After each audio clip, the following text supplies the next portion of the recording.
Olá, bom dia. O meu nome é Thiago e o nosso grupo vai apresentar sobre energia renovável. A gente vai começar falando por que elas são uma mega tendência, por que vale a pena, por que a necessidade e depois a gente vai tratar mais especificamente da energia eólica, que foi o tema que a gente escolheu. O que seria uma energia renovável? Comparando com outras energias, como o exemplo clássico do petróleo, aquelas energias que o tempo de regeneração permite o nosso uso sem tanta preocupação de esgotar. Por exemplo, o petróleo a gente usa em grandes quantidades e o tempo de recuperação dele é muito maior do que a natureza conseguiria dar conta, porque a gente consome muito. Não só com o transporte, mas com outras coisas, tipo de plástico. A gente usa derivado do petróleo para muita coisa. E além desse problema de ser uma energia esgotável, também tem os impactos no meio ambiente, como por exemplo a emissão de dióxido de carbono, que acaba gerando outras coisas, como o aquecimento global, que a gente tanto sabe. E aqui alguns exemplos de energia renovável. Energia solar, que o princípio básico de funcionamento dela é transformar a radiação dos raios ultravioleta em eletricidade. Os raios batem no painel, eles atiçam alguns elétrons e criam um movimento ordenado de elétrons. O movimento ordenado de elétrons é a eletricidade. Também tem a energia oceânica, que usa o movimento das ondas para transformar em energia elétrica. Também tem a energia geotérmica, que nem todo mundo já ouviu falar, eu acho, que utiliza o calor do interior do nosso planeta. E um exemplo disso é quando a gente usa o calor para aquecer a água e esse vapor gira a turbina e o movimento é transformado em energia elétrica. Também tem energia de biomassa, talvez não seja uma energia verde, porque envolve combustão, mas é uma energia renovável, porque a gente queima a matéria orgânica e depois transforma esse calor da combustão em energia elétrica. Tem energia hídrica, que provavelmente é mais usada aqui no Brasil, que a gente utiliza a diferença de altura, a queda d'água, isso movimenta várias turbinas, e assim a gente tem energia elétrica. E também tem o nosso tema, que é energia eólica, que o princípio de funcionamento é transformar a energia cinética de movimento do vento em energia mecânica, que gira as hélices, e por último, energia elétrica. E por que é uma mega tendência? Assim como eu já tinha comentado lá no começo, gera muita poluição comparado com os outros tipos de energia, gera pouca poluição. E eu peguei um gráfico legal da BBC, que ela mostra a média de aquecimento global se a gente não fizer nada, baseado nas promessas de alguns países e seguindo as atuais políticas, como está agora. Se a gente não fizer nada, vai aumentar 4,5 graus Celsius até 2100. Seguindo as políticas atuais é 3,5 e baseado nas atuais promessas é 2,9, o que é bastante coisa. Mesmo se a gente aumentar só 2,9, com grau Celsius já é suficiente para mexer com alguns ambientes. E por causa disso é uma mega tendência, porque por causa desse problema do aquecimento global e da poluição ambiental, cada vez mais vai ter uma demanda por ela. Cada vez mais estamos nos preocupando em formas alternativas de gerar energia.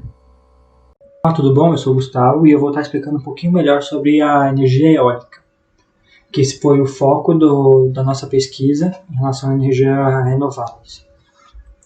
A energia eólica ela funciona basicamente convertendo a energia dos ventos em eletricidade. A gente utiliza o movimento do vento para girar o rotor, que é responsável para transformar a energia cinética do vento em energia mecânica. Depois, essa energia mecânica é transferida para a transmissão e caixa multiplicadora, que é responsável por transmitir a energia mecânica. Que depois ela é entregue a um gerador elétrico, que é responsável por converter a energia mecânica na própria eletricidade. E outro fator muito importante da energia eólica é que todas as torres elas são reguladas. Então, se o vento muda de direção, nós temos um mecanismo de controle que consegue orientar a torre para a posição certa, onde ela conseguiria ter uma maior eficiência. A energia eólica tem uma série de benefícios, como é uma produção limpa, o custo de manutenção é baixo E também, como o vento é um recurso inesgotável, nós teremos acesso a ele para sempre. Mas ele não vem sem as suas desvantagens. Foi visto que ele também pode produzir bastante ruídos. Para ter uma usina eólica precisa de muito espaço, o custo inicial tende a ser alto, e por causa que essas torres eólicas são altas, por causa do seu movimento, ele acaba afetando os animais, principalmente as aves migratórias. A primeira lei de Newton, conhecida como a lei da inércia, mostra que se um corpo tem uma força resultante sobre ele e essa força for nula, ele estará em movimento retilíneo e uniforme, ou em repouso. Caso não tenha uma força nula, esse corpo pode mudar seu estado. Podemos ver que a inércia também está presente na energia eólica, com os aerogeradores. Por exemplo, as hélices começam a girar com a ajuda do vento, porém esse vento para, mas a hélice continua girando. Só que por conta da resistência do ar, ela vai parando aos poucos. Isso acontece por conta da inércia. E pelo slide podemos ver como se calcula a inércia. Se essa força for nula, a velocidade é igual a zero e a velocidade é constante. A velocidade igual a zero mostra quando o corpo permanece em repouso e a velocidade constante é quando o corpo se permanece em movimento. Caso a força não for nula, podemos calcular a inércia pela razão entre a força aplicada e a aceleração. A terceira lei de Newton. A terceira lei de Newton, conhecida como a lei que toda ação gera uma reação, pelo fato de que se aplicarmos uma força sobre um corpo, recebemos desse mesmo corpo a mesma força. Como explicou Isaac Newton, toda ação há sempre uma reação, oposta de igual intensidade. As ações mútuas de dois corpos, um sobre o outro, são sempre iguais e dirigidas em sentidos opostos. Como, por exemplo, o vento bate na hélice. Isso seria uma ação, fazendo a hélice girar, resultando em energia. Seria a reação. E no slide mostramos a fórmula para calcular a ação. Olá, tudo bem? Meu nome é Daniel e eu estarei explicando como velocidade tangencial, velocidade angular e energia cinética se relacionam com as torres da energia eólica. Então, vamos começar por velocidade angular. Como o próprio nome sugere, é a velocidade dos ângulos. Ou seja, como toda uma velocidade, nós temos que achar a diferença da distância percorrida sobre o tempo. E também é importante notar que essa velocidade não é diferente das outras e então comporta-se como um vetor. Contém magnitude, sentido e direção. Então, voltando para as suas características, por exemplo, vamos olhar esse círculo grande e esse círculo pequeno. Podemos ver que, vou colocar um período de tempo, né, a ΔT, como sendo 1 segundo. Ele foi de 0 a 1, e nesse caso ele foi de 0 graus a 45 graus, nos dois casos. Então, pode-se dizer que ele tem 45 graus por segundo de velocidade angular. Mas, uma forma mais apropriada seria colocar em radianos. Ou seja, a forma certa seria π sobre 4 radianos por segundo, nos dois casos, independente de seus raios. Agora, velocidade tangencial. E como isso se relaciona às torres? Obviamente, as torres se movimentam de forma circular. E como isso aqui é uma velocidade angular, a relação é nítida. Nós podemos calcular o quão rápido os ângulos dessas partes se movem. Aqui, a velocidade tangencial se dá pela a distância do objeto, ou do ponto, nesse caso aqui, nós podemos usar, percorrida pelo tempo. Existem algumas formas de se calcular. Ou você já sabe essa distância, você realmente mediu, e você também mediu o tempo, e você apenas coloca a medida da distância sobre a medida do tempo. Ou a forma mais, que você vai ver mais em exercícios também, é você utilizar a velocidade angular desse objeto, desse ponto, nesse caso, na verdade seria as pás, e multiplicar pelo raio. E assim você vai conseguir a velocidade tangencial, que ela é tangente ao movimento, à circunferência. Né? E as unidades são metros por segundo.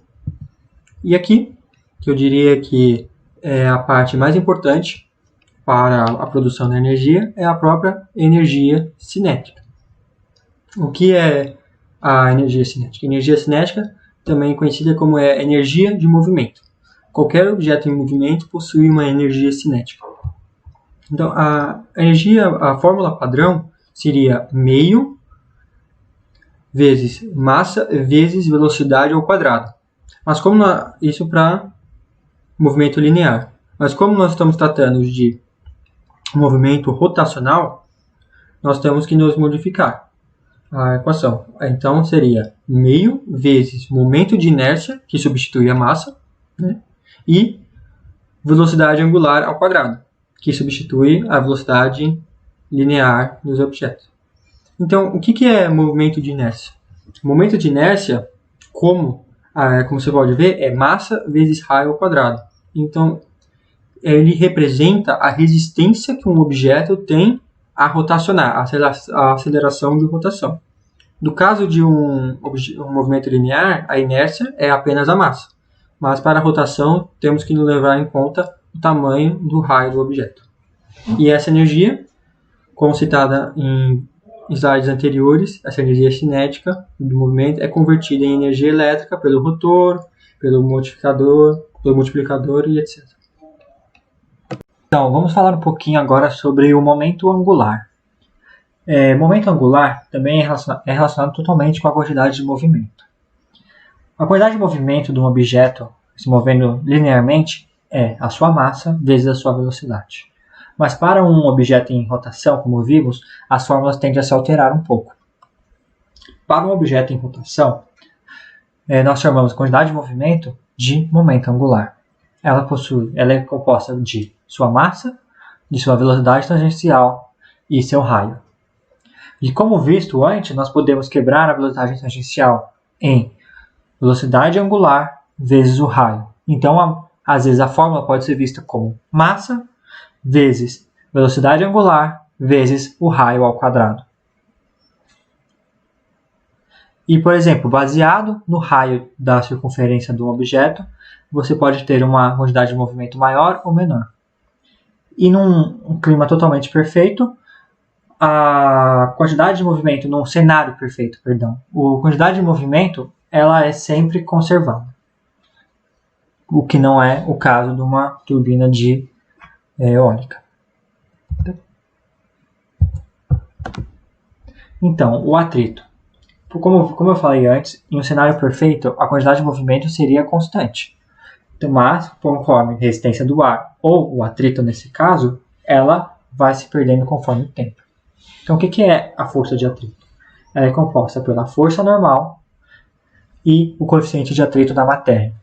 Então, dentro das turbinas, dentro de cada engrenagem, há um certo atrito entre as partes, o que causa com que a rotação seja mais difícil e com o passar do tempo, se não for posto mais energia pelo vento, a rotação das lâminas vai parando com o tempo.